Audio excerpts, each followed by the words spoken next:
Hello students, आज का हमारा टॉपिक है uses of plant mutant in seedling development, जो बहुत ही इम्पॉर्टेंट टॉपिक है और टोटली रिसर्च बेस्ड टॉपिक है। क्योंकि हमें बात करनी है कि जो प्लांट म्यूटेंट है वो किस तरह से यूज़फुल होते हैं प्लांट ब्रीडिंग टेक्निक्स में, और क्या क्या स्टडीज़ हमने अभी तक की है और कौन कौन से म्यूटेंट जनरली बनाए हैं। तो म्यूटेंट बनाने के लिए हमें सबसे पहले तो पता होना चाहिए कि ये म्यूटेंट होते क्या हैं और ये कैसे बनाए जाते हैं। तो आप सब जानते ही हैं म्यूटेशन क्या होता है। म्यूटेशन का मतलब होता है sudden and heritable change. Sudden यानी कि अचानक होगा, और हेरिटेबल जनरेशन टू जनरेशन वो चेंज मेंटेन रहेगा। ये नहीं है कि केवल एक जनरेशन में चेंज हो गया और नेक्स्ट जनरेशन में नॉर्मल हो रहा है, वो म्यूटेशन नहीं है। म्यूटेशन का मतलब होगा sudden and permanent heritable change जो जनरेशन टू जनरेशन ट्रैवल करेगा। तो ये तो था म्यूटेशन की डिस्कवरी ये सब आप जानते हैं। ह्यूगो डी वरीज ने इवनिंग प्राइमरोज में की थी। यानी कि आपको ये सारी चीज़ें तो प्लांट ब्रीडिंग के अंदर जो म्यूटेशन ब्रीडिंग पढ़ेंगे वहाँ पढ़नी है। लेकिन हमें तो यहाँ बात करनी है कि जो म्यूटेंट्स हैं वो सीडलिंग डेवलपमेंट और उनके क्या क्या यूजेस होते हैं, ठीक है, उसकी हमें यहाँ बात करनी है। अब म्यूटेशन मैंने आपको बता ही दिया। म्यूटेशन भी है, ऑटोनॉमस म्यूटेशन होते हैं, और कुछ होते हैं जो इंड्यूस्ड म्यूटेशन होते हैं, और जो एजेंट म्यूटेशन कर देते हैं वो सारे क्या कहलाते हैं? म्यूटाजेंस। सभी ने आपने सुना हुआ है कि म्यूटाजेंस बहुत कॉमन है। जो रेडिएशन कॉज करने वाले म्यूटेशन होते हैं, यानी कि जो रेडिएशन से होते हैं, जैसे UV rays, gamma rays, X rays हैं। कुछ केमिकल म्यूटाजन है, जैसे कॉल्चिसिन है, HNO2 है, 5 फ्लोरो यूरेसिल है, 5 ब्रोमो यूरेसिल है। तो ऐसे बहुत सारे म्यूटाजेंस हैं जिन्हें हम यूज़ करते हैं और बहुत सारे प्लांट म्यूटेंट क्रिएट करते हैं। लेकिन हम मोस्ट कॉमनली जो यूज़ कर रहे हैं प्लांट म्यूटेशन ब्रीडिंग में वो गामा गार्डन है। आप सभी जानते हैं गामा गार्डन क्या होता है, और आपने अगर हो सकता है देखा भी हो। इंडिया में तो बहुत ही कम जगह पे ये अवेलेबल है। IARI Indian agriculture research institute में गामा गार्डन अवेलेबल है, बार्क में अवेलेबल है, भाभा एटॉमिक रिसर्च में। तो यहाँ ये गामा गार्डन क्या है और इसमें हम किस तरह से म्यूटेंट डेवलप करते हैं, ये सब आपको प्लांट ब्रीडिंग में पढ़ना है। लेकिन फिर भी इसका एक मैं ब्रीफ आइडिया आपको दे देता हूँ कि गामा गार्डन में होता क्या है। गामा गार्डन में हम यूज़ करते हैं कोबाल्ट 60। एक रेडियो एक्टिव एलिमेंट है कोबाल्ट 60, जिसे हम सेंटर में आप देखें यहाँ कोबाल्ट 60 को हम रखते हैं और एक स्टील कंटेनर में, यानी पूरी तरह से सील्ड कंटेनर होता है ये, और बाहर से ही हम ऑटोमेटिक रिमोट कंट्रोल के थ्रू ही ये काम करते हैं। अगर आपको कभी मौका मिले तो आप देखेंगे कि गामा गार्डन में सबसे बाहर एक बहुत मोटी कंक्रीट यानी RCC की वॉल होती है। कम से कम वो 10 मीटर से ज़्यादा मोटी भी हो सकती है, जिससे कि रेडिएशन है जो बाहर ना आ सके। और फिर उसके अंदर बहुत डिस्टेंस बना करके बहुत सारी क्या होती हैं कि दीवार्स बनी हुई होती हैं। इन दीवार्स में हम ग्रेडिंग के हिसाब से यहाँ पर प्लांट को रखा जाता है। जैसे ये फर्स्ट लेयर है, फिर सेकंड है, फिर थर्ड है, फिर 4, 5, 6, 7, 8, 9, 10। तो यहाँ पर जब हम पूरा कोबाल्ट 60 का रेडिएशन को ब्लॉक करके रखते हैं, तो जिस प्लांट में हमें प्लांट म्यूटेशन या म्यूटेंट जनरेट करने हैं तो उनको हम डिफरेंट जगह पर रख देते हैं। तो आप और बाहर से हम जैसे ही इन्हें ऑन करते हैं, ये देखिएगा यहाँ पर आपको हमने दिखाया हुआ है, ये रेडिएंट सोर्स है। सेक्टर 1 बनाया हुआ है, सेक्टर 2, सेक्टर 3, सेक्टर 4 बने हुए हैं। तो प्लांट है जो रेडिएशन सोर्स है उससे डिफरेंट प्लेस पे प्लेस्ड है। जब हम बाहर से इसको ऑन करते हैं रेडिएशन को, तो आप देखिएगा सेक्टर 1 में सबसे ज़्यादा रेडिएशन आएगा, तो यहाँ तो मोस्टली प्लांट है जो डेड हो जाते हैं। सेक्टर 2 के अंदर हमें कुछ म्यूटेशन मिलता है। आप कहेंगे सर डेड हो जाते हैं तो इसकी ज़रूरत ही क्या है, यहाँ क्यों रखे हैं? लेकिन ऐसे नहीं है कि सभी प्लांट, किसी में बहुत ज़्यादा रेडिएशन की ज़रूरत होती है। तो ये रिसर्च का एक टॉपिक है कि इसको रख के हम देखते हैं कि किस लेवल की उसमें लीथेलिटी क्रिएट हुई, क्यों डेड हुआ। तो यहाँ पर रिसर्च के लिए भी हम बहुत ज़्यादा स्कोप हमें मिलता है। सेक्टर 2, सेक्टर 3, जनरली हमें ज़्यादातर सेक्टर 3 के अंदर म्यूटेंट ऑब्टेन होते हैं। तो ये एक गामा गार्डन का स्ट्रक्चर है जो हम म्यूटेंट क्रिएट करने के लिए काम में लेते हैं। तो आपको समझ में आया?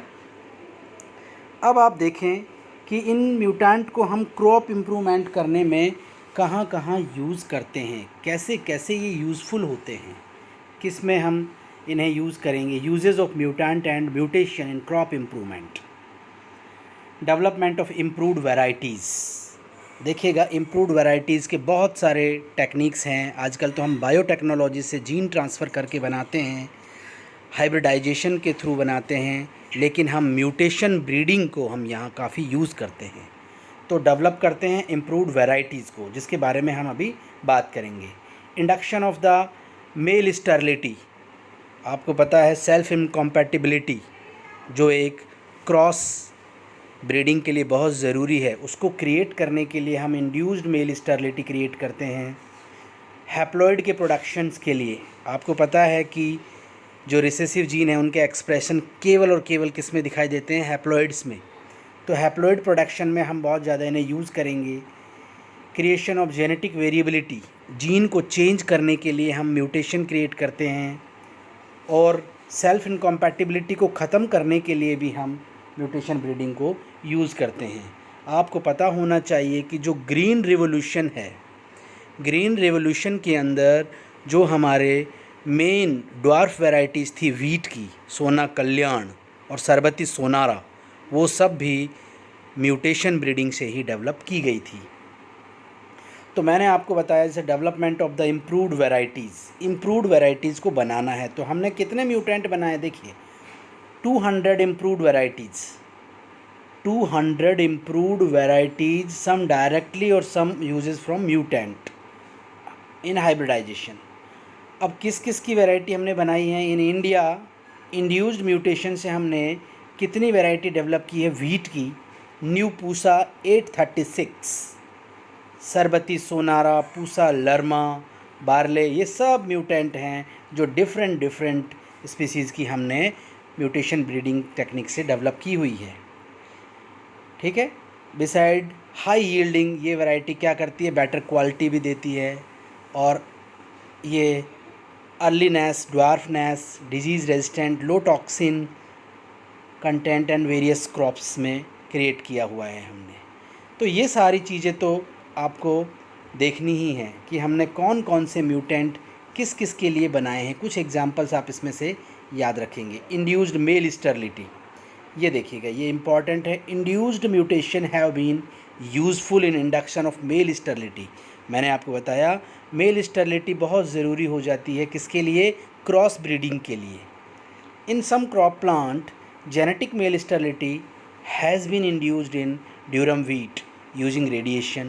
CMS mutants have been induced in barley, sugar beet, pearl millet, cotton. Uses of GMS, CMS lines help in reduce the cost of hybrid seed production. तो हाइब्रिड सीड प्रोडक्शन करने में हम, आपको पता होना चाहिए कि हाइब्रिड सीड होते हैं जो बहुत महंगे मिलते हैं। तो हम इस तरह से ऐसे म्यूटेंट डेवलप कर लेते हैं जो मेल स्टेराइल हो जाते हैं और वो हाइब्रिड बन जाते हैं, जिससे उनका प्रोडक्शन बहुत ज़्यादा बढ़ जाता है। प्रोडक्शन ऑफ हैप्लॉइड्स, मैंने आपको बताया एक्सरे रेडिएशन से pollen has helped in production of haploid in many crop chromosomes. Doubling of these haploid result. देखिए हैप्लॉइड में क्या होता है कि देखिए डिप्लॉइड कंडीशन में तो डोमिनेंट की प्रेजेंस में रिसेसिव जीन हाइड हो जाता है, लेकिन हम रिसेसिव वाला ही अगर हैप्लॉइड लेंगे और उसमें कॉल्चिसिन डालेंगे और उसको डिप्लॉइड बना लेंगे तो प्योर लाइन प्रोडक्शन में सबसे ज़्यादा यूज होता है। तो वो प्योर हो जाएगा ना वो जीन, या हेट्रोजाइगस रहेगा? नो, होमोजाइगोटिक कंडीशन में वो प्योर फॉर्म में रहेगा। Creation of genetic variability. देखिए म्यूटेशन का तो मेन काम है ही कि हम क्या करें, उनके अंदर जेनेटिक वेरिएशन क्रिएट करें। जेनेटिक वेरिएशन क्रिएट क्यों करेंगे? वेरियस इकोनॉमिक कैरेक्टर्स के लिए। जैसे हमने दुनिया भर की चीज़ें बनाई हुई है कि हाई यील्डिंग में कोई स्पेसिफिक कैरेक्टर को डेवलप करना है, तो increasing range of genetic variability in barley, oat, wheat and many other crops. In asexually propagated crops like sugar cane and potato, somatic mutation may be useful. अब आपको मालूम होना चाहिए क्योंकि ये सोमेटिक यानी वेजिटेटिवली प्रोपेगेट करते हैं, तो इनमें सोमेटिक म्यूटेशन बहुत फ़ायदेमंद होते हैं, जिससे उनके अंदर वेरिएशन आती चली जाती है। Because the mutant plant can be multiplied as a clone. Clone मैंने बताया, बस उसके ही वेरियस पीसेस को काट काट के आप लगा सकते हैं। Overcome self-incompatibility. Mutation of S gene by irradiation offer a solution to the production of self-fertile plant. Self-fertile plant produce करने में भी हम इन्हें यूज़ करते हैं कि जिन्हें कुछ प्लांट ऐसे होते हैं जिन्हें क्रॉस यानी कि क्रॉस हाइब्रिडाइजेशन यानी क्रॉस ब्रीडिंग करने में दिक्कत आती है, यानी कि नहीं हो पाता है उनमें germination different species of pollen grain, तो वहाँ हम सेल्फ इनकम्पैट और ख़ुद वो सेल्फ इनकम्पैटिबल है तो हम उसको कंपैटिबल बना सकते हैं, जिससे कि सेल्फ पॉलिनेशन से भी वो ग्रो कर सकते हैं। इन केस ऑफ द प्रोनोसोवियम, besides these practical application, crop improvement, induced mutation are fundamental interest in genetic studies. देखिएगा ये सारे म्यूटेंट है जो जेनेटिक स्टडीज़ के लिए बहुत बहुत ज़रूरी होते हैं। तो अब हम बात करेंगे जो हमारा मेन जो टॉपिक है, इंड्यूस्ड म्यूटेशन है, लिमिटेशंस भी होती हैं, बहुत सारे हार्मफुल जीन्स भी क्रिएट हो जाते हैं, बहुत सारे माइक्रो न्यूट्रिएंट्स हैं, विटामिन्स हैं, उनकी डेफिशिएंसी हो जाती है, यानी कि एक जीन अगर सुपीरियर हो रहा है तो हो सकता है दूसरा इन्फीरियर हो जाए। लेकिन ये सारी बातों को छोड़ करके हम अब बात करते हैं जो हमारा मेन टॉपिक यहाँ है, uses of mutant in understanding seedling development, जो हमारे सिलेबस में एज इट इज़ दिया हुआ है। यानी कि हमें म्यूटेंट को समझना है कि सीडलिंग डेवलपमेंट में क्या क्या रोल प्ले करते हैं। इसके कुछ एग्जाम्पल्स हैं जो पूरी तरह रिसर्च पर बेस्ड है, जो न्यू रिसर्च हो रही है उन पर आधारित है। आप देखें अरबिडोप्सिस म्यूटेंट हमने बनाया, Arabidopsis mutant deficient in 3 abscisic acid, यानी कि mutant deficient in 3 abscisic acid activated protein kinase reveal critical role in growth, reproduction and stresses. यानी कि अरबिडोप्सिस का ऐसा म्यूटेंट बनाया है जिसके अंदर एब्सिजिक एसिड है जो वो इनसेंसिटिव हो जाएगा। अब आपको मालूम होना चाहिए कि ये एब्सिजिक एसिड क्या करता है। ABA इम्पॉर्टेंट एक फाइटो हार्मोन है, प्लांट हार्मोन है, जो रेगुलेट करता है सीड डॉर्मेंसी को, जर्मिनेशन को और सीडलिंग ग्रोथ को एंड प्लांट ट्रांसपिरेशन को। मेन बात है कि ABA क्या करता है कि स्टोमेटा को क्लोज कर देता है, जिससे क्या होता है, एक्सेस वाटर का लॉस नहीं हो पाता है। तो अरबिडोप्सिस का एक ट्रिपल म्यूटेंट ऐसा बना that is disrupted in 3 SNF1 related protein kinase, जो सब फैमिली है इसका completely insensitive हो गया ABA से, यानी कि जीन में चेंज हो गया, ठीक है, जेनेटिकली चेंज हुआ है। These SNRK2S and SNRK2.2, SNRK223, SNRK2.6 also known as OST1 are activated by ABA। ये सारे जीन एक्टिवेट होते हैं ABA से and phosphorylate the ABA responsive element binding factor family of B-GIP transcription factor which are important for activation of ABA responsive gene in gel kinase ऐसे। यहाँ आपको देखना है showed that all ABA activated protein kinase activity are eliminated. देखिए इनके अंदर जो ABA से एक्टिवेट होते हैं वो एंजाइम, वो सारे के सारे इनएक्टिव हो गए, क्योंकि इस म्यूटेंट में ABA काइनेज बनाने वाला जीन एलिमिनेट हो गया। तो क्या होगा, इस ट्रिपल म्यूटेंट में ABA बनेगा ही नहीं। ABA बनेगा ही नहीं तो क्या होगा, स्टोमेटा है जो बंद नहीं होंगे और लगातार वहाँ से वाटर एवापोरेट होता रहेगा और वाटर इवेपोरेट होते रहने से क्या होगा कि प्लांट है जो ABA induce gene examine completely blocked in triple mutant, these result demonstrate protein kinase ये नहीं बनेंगे तो क्या होगा, प्लांट की ग्रोथ रिड्यूस हो जाएगी और रिप्रोडक्शन भी उसका ब्लॉक हो जाएगा। तो ये एक बहुत इम्पॉर्टेंट सीडलिंग डेवलपमेंट में किस तरह से म्यूटेंट रोल प्ले कर रहा है वो आपको देखना है। दूसरा एक एग्जांपल है, organellar gene transcription and early seedling development are affected in ROPT2 mutant of Arabidopsis. Arabidopsis में ही दूसरा एक एग्जांपल है कि इसमें क्या होगा कि जो ट्रांसक्रिप्शन है, जीन ट्रांसक्रिप्शन से अर्ली सीडलिंग डेवलपमेंट यानी जो शुरुआती दौर है सीडलिंग डेवलपमेंट का वो ही अफेक्टेड हो जाएगा इन ROPT म्यूटेंट में। आप देखें इसमें क्या होगा, Arabidopsis mutant that exhibit reduce root length यानी कि रूट की लेंथ नहीं बनेगी, was isolated from population of activated tagged tDNA inserted line in screen of aberrant root growth. The mutant also exhibit reduced hypocotyl. देखिए इस mutant में क्या होगा कि जो रूट की लेंथ है वो ग्रो नहीं करेगी, ना ही हाइपोकोटाइल ग्रोथ करेगा, तो धीरे धीरे इसकी ग्रोथ है जो रिड्यूस होने लग जाएगी। As well as delay in greening. अब जैसे ही उसकी ग्रीनिंग यानी कि उसके अंदर जो कॉटिलिडनरी लीफ बनेगी उनके अंदर जो क्लोरोप्लास्ट है उनका एक्यूमुलेशन भी कम हो जाएगा, grinning and Altered the leaf shape change होने की वजह से। Molecular genetic analysis of mutant indicated a single tDNA insertion in gene. एक हम अगर tDNA इंसर्ट करते हैं RPOT2 encoding A homologue of the phase type RNA polymerase that is targeted both mitochondria and plastid. और ये gene जो change हुआ है, म्यूटेंट हमने बनाया है जीन को इंसर्ट करके tDNA के द्वारा, तो वो सीधा टारगेट बनाएगा माइटोकॉन्ड्रिया और प्लास्टिड को। Second tDNA tagged allele also shows similar phenotype.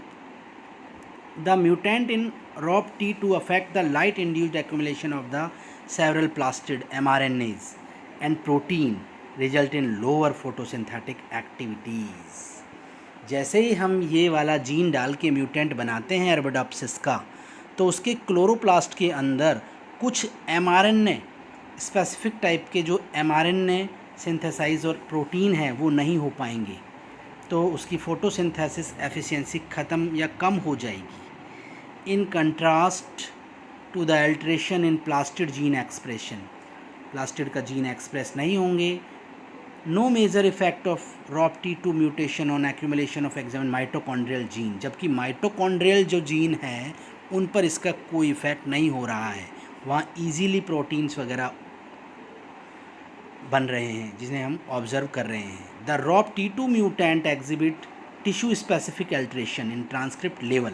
Transcription level पे जो RPOT2 म्यूटेंट है वो क्या कर रहा है, टिश्यू स्पेसिफिक, कुछ टिश्यू पे ये ज़्यादा इफेक्ट करता है, कुछ पे ये कम कर रहा है, क्योंकि two other organelle directed nuclear and आपको पता होना चाहिए क्रोमोसोम नहीं, जो प्लास्टिड और माइटोकॉन्ड्रिया है दोनों सेमी ऑटोनोमस है। कुछ तो जीन या कुछ प्रोटीन अपने खुद बनाते हैं, कुछ न्यूक्लियस से कंट्रोल होते हैं।